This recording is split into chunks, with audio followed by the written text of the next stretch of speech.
сукмакларда яшьлекнең изе калган, шул эзләр мине һаманда шакырып, әйдәп тора. Яшьлек ул мәңге үзгәрмәс чәчәкле җәйдә тора. Кайттым. Инде сукмакларны үләннәр баскан икән, тирәкләр кебек киелгән ул безнең башлар икән. Тирәкләр танымый бугай, ятсынып карап тора. Көмештә якты суларда нигәдер кара тора. Узак йөрелде бугай шул, узак йөрелде бугай. Туган якның хәтереннән чыгадыр кеше шулай. Аңладым соңлап, мин монда шаулыйсы тирәк икән. Бу җирдә тамыр җәяргә яшьлегемнең тирәкләре сез миңа кирәк икән.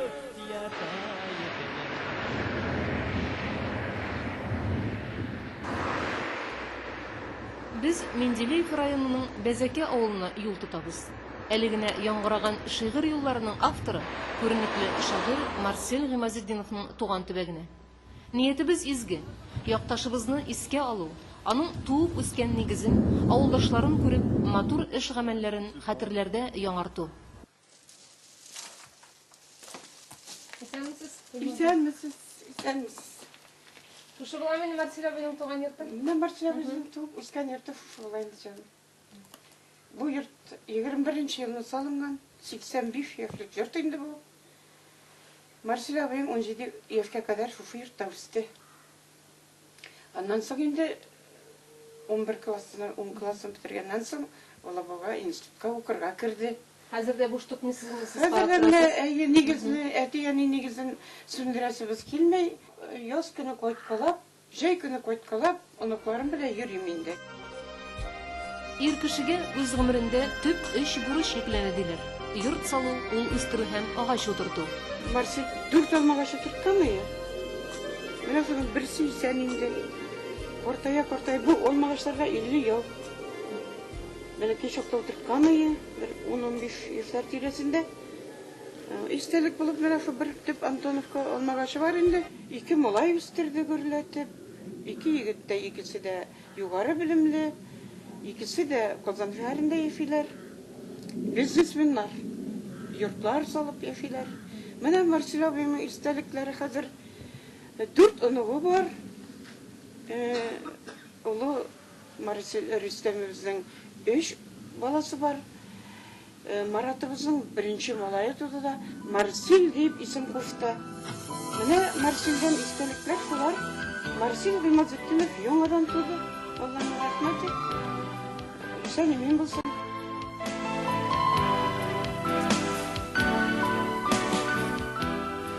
Хәл белергә килә авылдашлар, хәл белергә килә дус ишләр, сәлам биреп алсу таңнар ата, челтер ага инешләр, исәнме дип кочагына ала, тугайларын, басу кырларын, җилдә уйнап дулкынланган басу, җырлый миңа сагыну җырларын. Сагынганмын 2 ел буена, күрми тордым туган якларны. Бик еракта, кояш чыккан якта, туган илнең чиген сакладым. Туган яктан килгән хатлар оша, мин яшәдем сезгә табынып. Сию канатында очып кайттым, сөйгән ярны үзелеп сагынып. Җаннарга дәрт өсти гүзәл моңы, газиз җирне сөю җырының. Минем гомер иркен басу кырлар, мин солдаты иген кырының. Хәл белергә килә авылдашлар, хәл белергә килә дус ишләр. Бүген бары минем өчен генә җырлый ага инешләр. Нәкъ шигырендәгечә, туган җирендә тамыр җәйгән кеше ул Марсель Гыймазетдинов. Менделеев районы авылларында укытучы, мәктәп директоры, колхоз партия оешмасы секретаре, колхоз рәисе булып эшләгән. Һәр вакыт халык арасында, һәр даим халык өчен. 1980 елларда районның артта тегерүче Тукай колхозын үзе сырап ала Марсель Гыйльфан улы. Заманында ул күмәк хуҗалыкны аның әтисе коммунист Гыйльфан ага оештырган булган. Марсель бик гадел, бик шәрекле кеше. Аның белән нинди генә соравың булса да, аның белән шишеп булды инде ул сорауларны. Талантлы кеше иде. Ул ничектер дип әйтәйем инде, үзенә бүтін болған білімні де жерға тырышты. Ол мәтбуғат ішінде де шырға тырышты, колхоз ішінде де шырға тырышты. Ол бір вақытны колхозға барып кірді, колхоз председателі болып. Ең олама колхозларын бір сейді. 2-3 жыл ішінде шул колхозны ояққа бастырды. Марсель. Мен аңа шоқ қатып қарап тұра тұрғаным. Аның нешіктер ол кіші ақшықырып сөйлешмәді. Ойнап, күліп, әр вақытта кішілікли ішләдейді ұшындай. Мен Марсельның шуана айтамынды, ең кішіліклі кішілерінің бір сол мен шыраған кішілерінің. Марсель. Ишер кышлар ишсын, зәңгәр күкне тышсын. Ә без калыйк туган төбәктә. Туган җирнең яме, яшәешнең тәме, тамыр җәйгән безнең йөрәктә.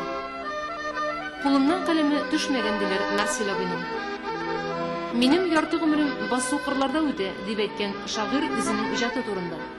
Я уянып кына килгән бер мәлдәме, яисә җәйге иртә кичләрдәме, я булмаса көзгә кергәчме, кырлар турына карап уйланып торасың да, ирексездән күңелгә шатлык хисләре тула. Һәм үзең дә сизмәстән, матур бу дөнья дип куясың.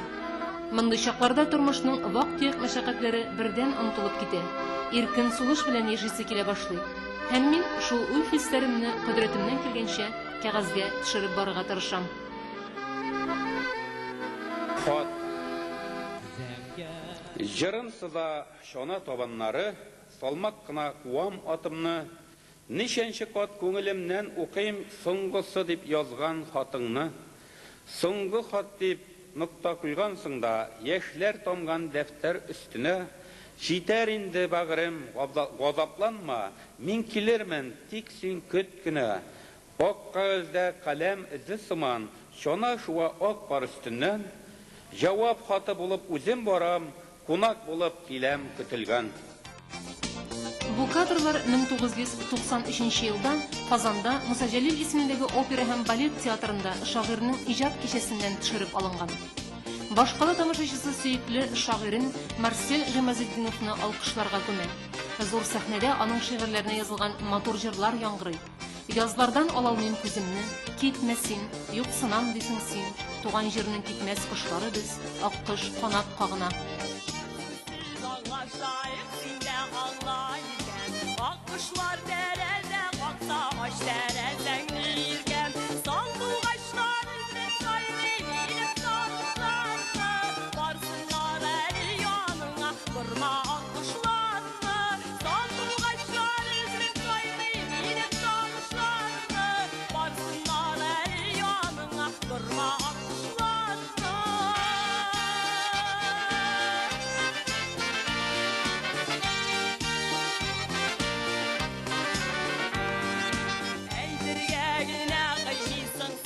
Siyesin bilen, siyivini yazıp çiver akbaş kanadı bilen Sandu kaşlar üzüp sayrıyım inip sağışlarına Varsınlar el yanına vurma akışlarına Sandu kaşlar üzüp sayrıyım inip sağışlarına Varsınlar el yanına vurma akışlarına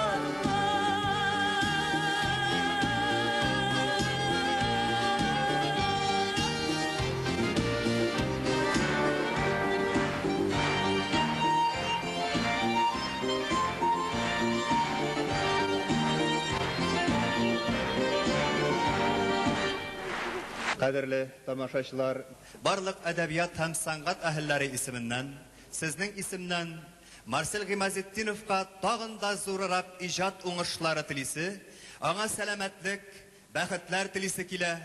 Безнең татар поэзиясын тагын да матуррак әсәрләре белән сөендерсен иде, тагын да шундый кичәләрдә безгә очрашырга насип булсын иде.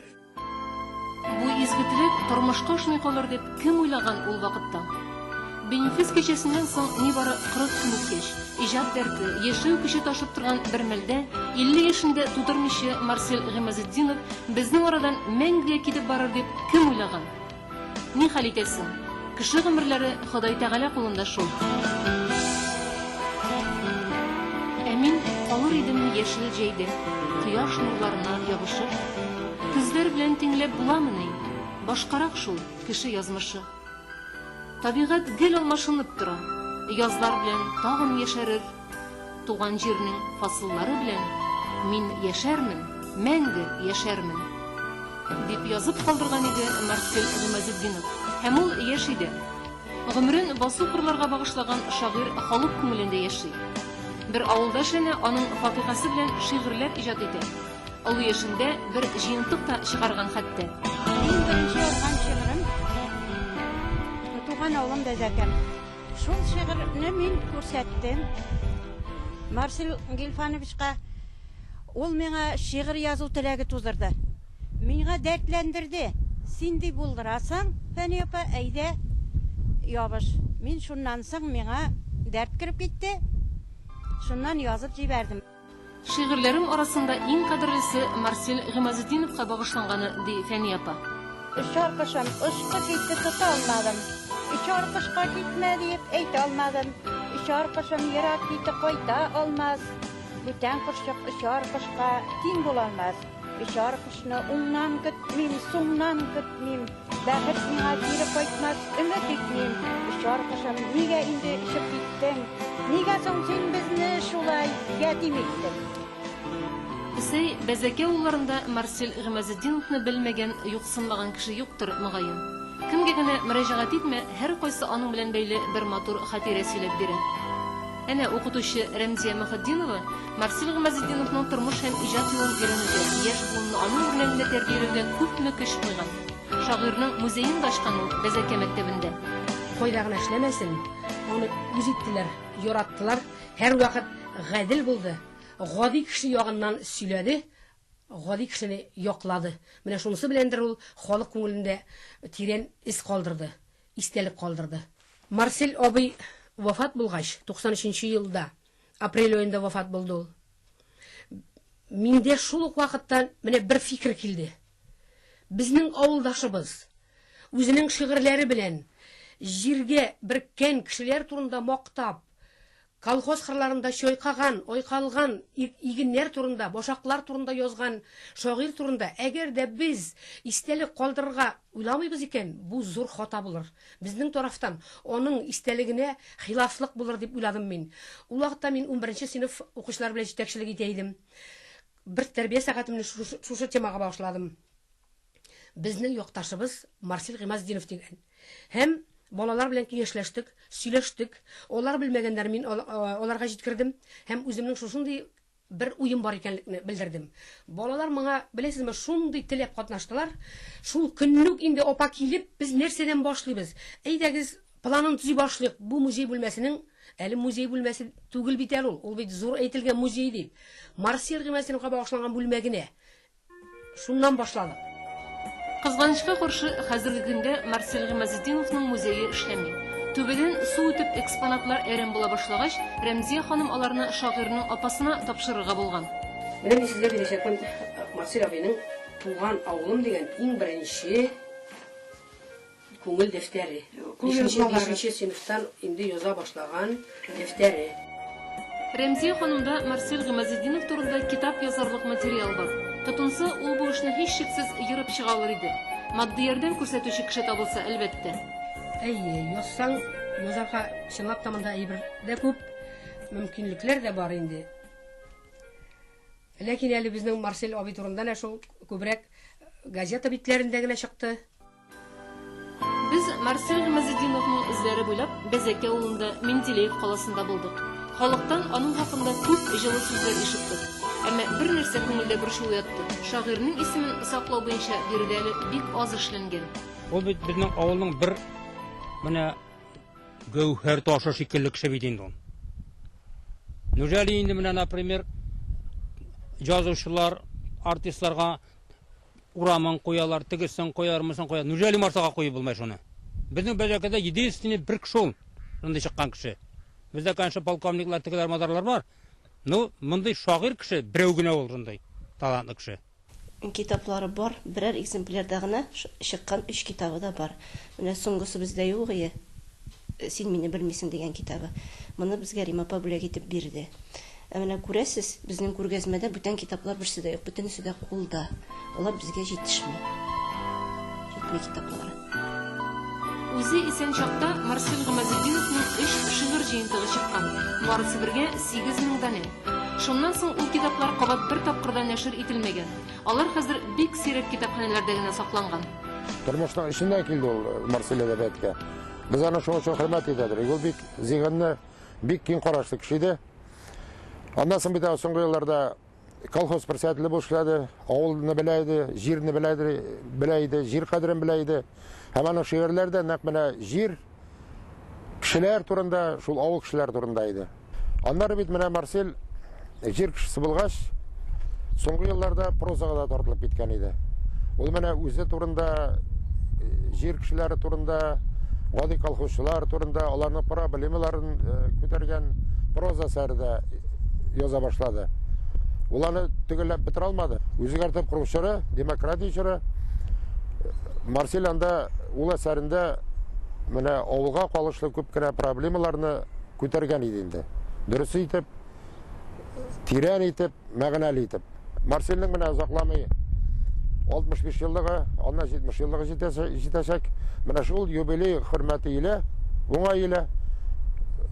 Марсельнең бөтен җыелган теге шигырьләре бөтенесе бергә җыелып, бөтен китаплар бер аерым сайланма булып чыкса, ул бик күңелле фал булар иде әдәбият. Мен Марсель Гыймазетдиновны күптәннән беләм. 1984 елны йончылган, таркалган хуҗалыкларны берләштереп Менделевск районы иште. Ә менә бу районны яңадан оештырып, аны алга җибәрү бурычы Мансур Хастуллинга бирелде. Ул инде кадрларны, шул төбәктә үскән кешеләрне үзенә җыйды. Бу командада әлбәттә инде Марсель Гыймазетдинов бар иде. Ул башта Батыр колхозында партком секретаре, соңрак Тукай колхозы рәисе, ә инде 90-нчы елларда ул инде Менделевск районы башкарма комитеты рәисе урынбасары булып эшләде.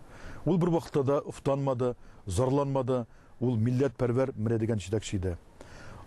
Әйтергә кирәк, менә шу елларда Урта Азиядән 100-гә якын гаилә кайтып, менә шушы Менделевск районында урнашуда аның инде кем икәнен ачык күрсәтә. Аның теләге зур иде. Аның теләге татар халкын дөнья күләм билгеле милләт итеп күрсәтү иде. Шул максаттан инде 1990 елны ул инде РСФСР Югары Советына кандидат булып теркәлде. Кызганычка каршы үтәлмәде. Әгәр дә ул үтәлгән булса, аннан халкыбызга да, шулык Менделевск районына да аннан бик зур файда килгән булыр иде. 65 яшьлек юбилейна шагыйрьнең гомер иткән шәһәрендә аның исемендәге урам да барлыкка килсенде. Марсель Гыймазетдиновның моңа тулы хакы бар. Менделеев төбәге өчен зур эшләр башкарган кеше бит ул. Районда Марсель Гыймазетдинов башлангычы белән Ядкар иҗат берләшмәсе төзелгән. Язучыларның Егор Уткин исемендәге премиясе булдырылган. Дөрешле чишмәләре халык бәйрәме оештырылган. Шәһәргә нур биреп торучы таң мәчете сафка баскан. Он в период татарского национального движения был инициатором строительства здесь, в Менделеевске, мечети Тан.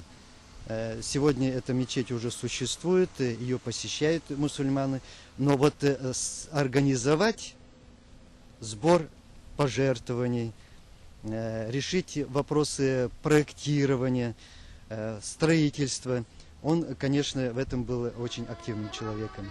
Ну и если говорить о памятнике, который он, как бы, так сказать, воздвиг, это вот, наверное, все-таки мечеть. Мечеть, когда он вложил туда свои душу, знания, организаторские способности. Халкыбыз өчен шундый игелекле гамәлләр кылып, күңелләрне кузгатырлык шигырьләр, җырлар бүләк итеп калдырган талантлы шагыйрьбезнең исемен саклау без исәннәрнең бурычы. Бергәләшеп очкан, зәңгәр күкне кышкан, кышылар кебек идек безне.